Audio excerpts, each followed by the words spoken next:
Salam, selamat pagi, salam damai sejahtera untuk Bapak Ibu, saudara-saudari yang terkasih.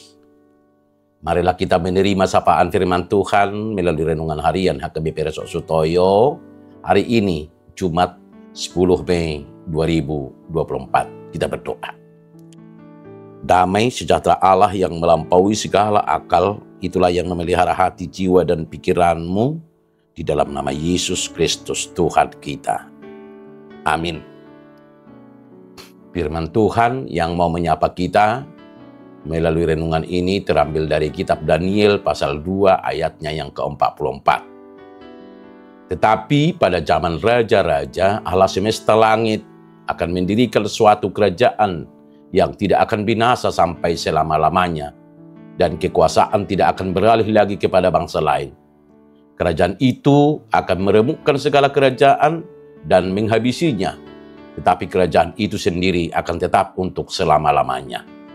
Dalam bahasa Batak Tuba, alai ditiki harajahon ni akarajai, padirio di debata na di surgoi, sada harajahon naso tarpapatu ro di saliling-lilingna. Gonggoman na pe dang pasahaton na tubangso na asing.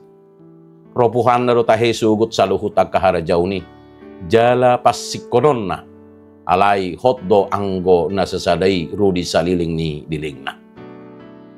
Bapak Ibu saudara-saudara yang terkasih dalam nama Tuhan Yesus, Nats hari ini menceritakan bagian kisah Raja Nebukadnezar dari Babel yang meminta ahli tafsir dan orang-orang bijaksana untuk menafsirkan mimpinya tentang sebuah patung besar yang terdiri dari berbagai macam logam.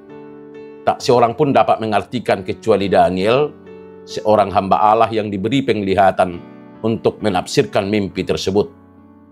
Daniel menjelaskan patung itu melambangkan kerajaan-kerajaan yang akan datang. Kerajaan-kerajaan tersebut adalah Babel, Media Persia, Yunani, dan Romawi.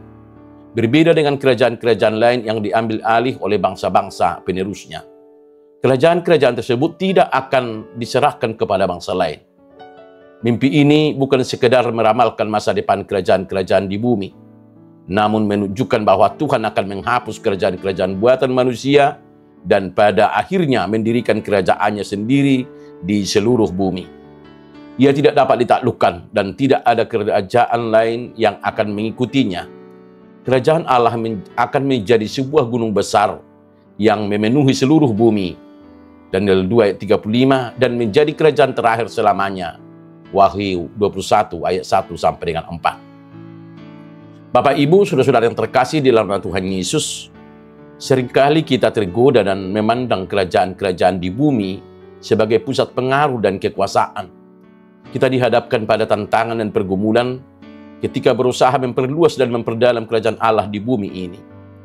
Meskipun mungkin terlihat bahwa kekuatan-kekuatan dunia sedang menguasai, ketahuilah, pada akhirnya kerajaan Allah akan menang. Di dalam kerajaan Allah tidak ada usaha yang sia-sia. Kita dipanggil untuk hidup dengan iman, harapan, ketekunan, dan menyerahkan diri sepenuhnya kepada Tuhan. Nats ini memberikan gambaran yang mendalam tentang rencana Allah yang mencakup seluruh sejarah manusia. Kita diingatkan bahwa di atas semua kerajaan di bumi, ada kerajaan ilahi yang memiliki otoritas tertinggi, di mana kerajaan tersebut tidak dibangun dengan secara duniawi, melainkan dibangun atas kebenaran, keadilan, dan kasih. Meskipun kerajaan-kerajaan dunia berlalu dengan perubahan dan kejatuhan, kerajaan Allah akan terus berdiri, kekal, dan tak tergoyahkan. Bapak, Ibu, saudara-saudara yang terkasih dalam nama Tuhan Yesus, kerajaan Allah adalah kenyataan spiritual yang mempengaruhi kehidupan kita. Ketika hidup dalam ketaatan, kita menjadi bagian dari kerajaannya yang sedang bertumbuh di dalam dunia. Meskipun dunia berubah dengan cepat, Tuhan kita tetap sama dan kerajaannya tetap teguh. Panggilan kita adalah menjadi saksi-saksi dan pembawa pesan untuk menjadikan kerajaannya sebagai prioritas utama dalam hidup kita, yaitu dengan membawa berita baik tentang keselamatan dan penghiburan bagi umat Kristiani yang terhilang dan yang terluka di tengah-tengah tantangan dan pergumulan kehidupan ini. Kerajaan Allah adalah tempat di mana kita diterima sepenuhnya. Setiap kelemahan kita diubah menjadi kekuatan. Dan setiap luka diobati dengan kasih-Nya yang tak terbatas. Sebagai warga kerajaan Allah, marilah kita hidup dengan penuh keberanian dan kepercayaan. Mengumumkan berita baik kepada dunia yang rindu akan harapan. Marilah kita hidup sebagai cermin dari kasih-Nya. Memancarkan terang-Nya di dalam kegelapan. Dan memperjuangkan keadilan dan perdamaian dimanapun kita berada.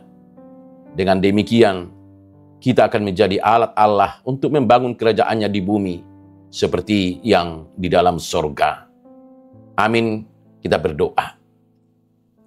Bapa di dalam surga, kami berterima kasih untuk pemberian Tuhan, agar kami berada dalam hidup, dan hidup di dalam kerajaan-Mu, di mana Yesus Kristus yang menjadi Raja bagi kami. Terima kasih atas setiap kebaikan Tuhan dalam hidup kami, yang mengajarkan untuk tak teguh dalam kebaikan, kejujuran, dan keadilan. Kami percaya bahwa pada akhirnya kebaikan akan memenangkan pertarungan di duniawi. Tolonglah kami untuk mengingat akan kekuasaan dan keadilan-Mu yang kekal, dan menjadikannya sebagai landasan dalam hidup kami sehari-hari. Dalam nama Tuhan Yesus Kristus kami berdoa. Amin. Salam, salam sehat. Selamat menjalani hidup dalam kuasa kerajaan Allah yang kekal. Immanuel.